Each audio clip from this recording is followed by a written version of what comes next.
Asa Hutchinson, thank you so much for joining us today and for taking the time to answer some questions for us about your campaign. We're very happy to have you here. Tell us, how is the campaign going so far? It's been about 3 months since you announced here at the Bentonville Square. How has the campaign been going in these past few months? Actually, very well. I've been spending a lot of time in Iowa and then in New Hampshire, and the response has been terrific. We've qualified from a polling standpoint for the debate that's coming up. And I have to say how great Arkansas has been. They've been supportive of me. They've helped me to get the donors that I need. And so they've been terrific. But the campaign, it's competitive, it's hard fought, it's treacherous in some ways, but critically important to our country. So I'm honored to be engaged in it.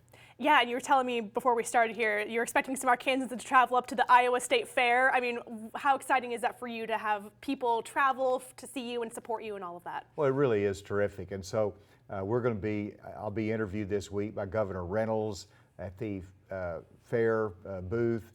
She's done that with the other candidates. I'll have Arkansans up there for that. But they'll also just be going around enjoying the fair, showcasing Asa for America, and we'll be collecting some people that want to donate to help us get on the debate stage. Perfect. And so what are you hearing from people as you head to these various states, I know you know Arkansas very well, but heading to the Northeast, heading to the Midwest, what are people saying there about what they want in a presidential candidate?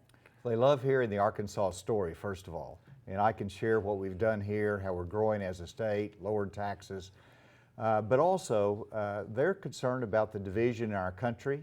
They're concerned about Donald Trump and all the drama that surrounds him. They're quite frankly very weary of it, and they want to have an alternative to that message, and that's somebody that will take on Joe Biden. And so that's what I'm hearing. Obviously, they want to have a pro-growth energy policy. They're concerned about the economy and the cost of goods, all the traditional issues they're concerned about, but it's really division and leadership and the optimistic future of America that's important to them. Yeah, and so you mentioned former President Trump and how you've been pretty vocal against him. Do you feel like that has helped you? Has it hurt you? What's the kind of feedback from the people when you have those sentiments? You know, it cuts both ways because there's still a lot of support for Donald Trump. You can see that in the polls, but the way I answer the questions is just speaking the truth. And I think that's important in any political campaign. And that's one of the reasons people want me on the debate, because I'll speak the truth there very authentically.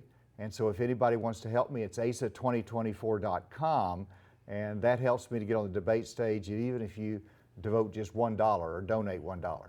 Yeah, so you said that you've qualified, tell me about where your situation is with the debate, and I know that's coming up in a few weeks.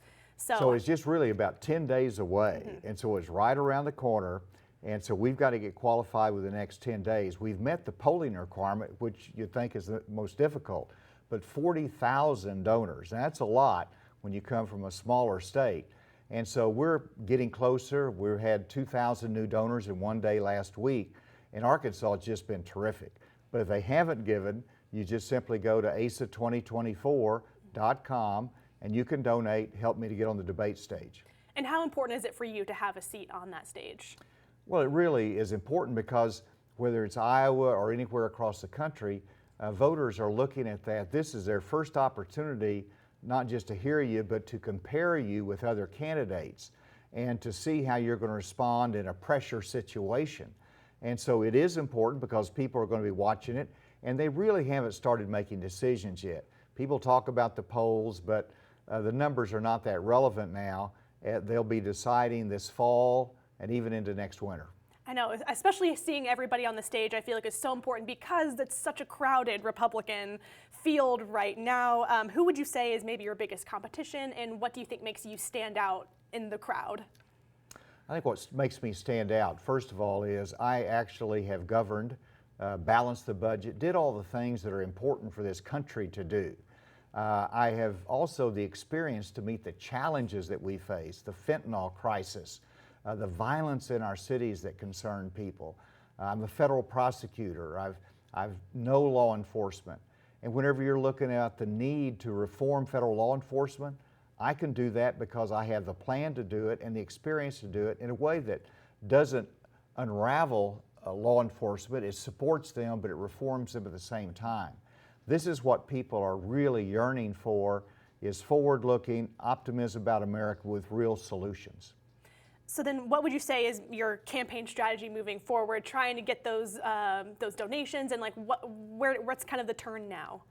Well, what's important is the debate that's coming up, and then you've got to get qualified for the ballots, and you got to expand from just going to Iowa and New Hampshire to the southern states as well. And so you build that base of operations. I need people to get to know me across the country just like they do here in Arkansas. And so that's what I'll be engaged in, and it really starts with the debate, and then from there we're going to continue to go across the country. And I know there's been talks of this the no labels party. Do you think America needs a third option for voting when we talk about the division, and even within like the Democrat and Republican Party, I feel like there's a lot of varying. So do you think a third party is even like necessary, or what do you think, what's your opinions on that? The third party, no labels, will not be necessary if the Republican Party gets back to its roots of principles of limited government, opportunity, growing the private sector of our economy, a strong defense. If we get back to those principles, then there's not going to be a need for no labels. And getting back to those principles and focus on the future means we have to have an alternative from Donald Trump. And that's why no labels was created to begin with. They're worried that the Republican Party is going to nominate Donald Trump again, which is headed toward the same Biden-Trump contest that did not serve us well in the last election, and is not what anyone wants coming up. And when we talk about the future, you know, school starts tomorrow for a lot of local school districts here in Arkansas and a lot of schools across the nation. What would be your big plan for education? I know there's a lot of concerns, from school safety to mental health to learning loss after the pandemic. What's kind of your message to parents? What's your focus on addressing education concerns should you be elected? Well, the most important thing, of course, is school safety, and we have to continue to invest in that. We did that while I was governor. And then secondly, it's about improving the basics of education and reading and getting back to those skills that help young people to get a job. Then thirdly, as president, right now we only have computer science that's offered in 51% of our high schools across America. I want to make that 100%. Just like we led the nation in Arkansas, we have more work to do across the country. That gives young people the opportunity, and it also helps us to compete against China. Mm-hmm. Absolutely. And what would you say are, you know, your top three things that, if you're elected, maybe the first things you want to address, or your top three things should you be elected? First of all, we need a pro-growth energy policy. We can't just be all green. Obviously, we want to produce energy in an environmentally safe way, but we've got to produce it from more sources. We've got to make sure that we have the energy supplies for our future. Secondly, it's important that we control inflation and drive our economy to serve American families. You got to control federal spending to do that.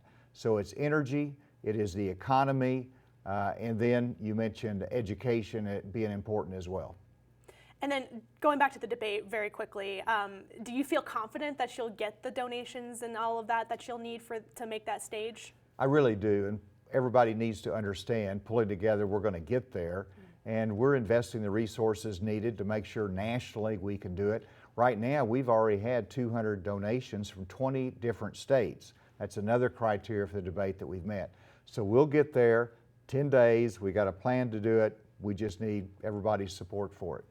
Perfect. And then I just have to ask you, because you know you were the governor of this great state for quite some time. We have our new governor in right now. What are maybe your thoughts or takeaways from the first few months of Sarah Huckabee Sanders' administration?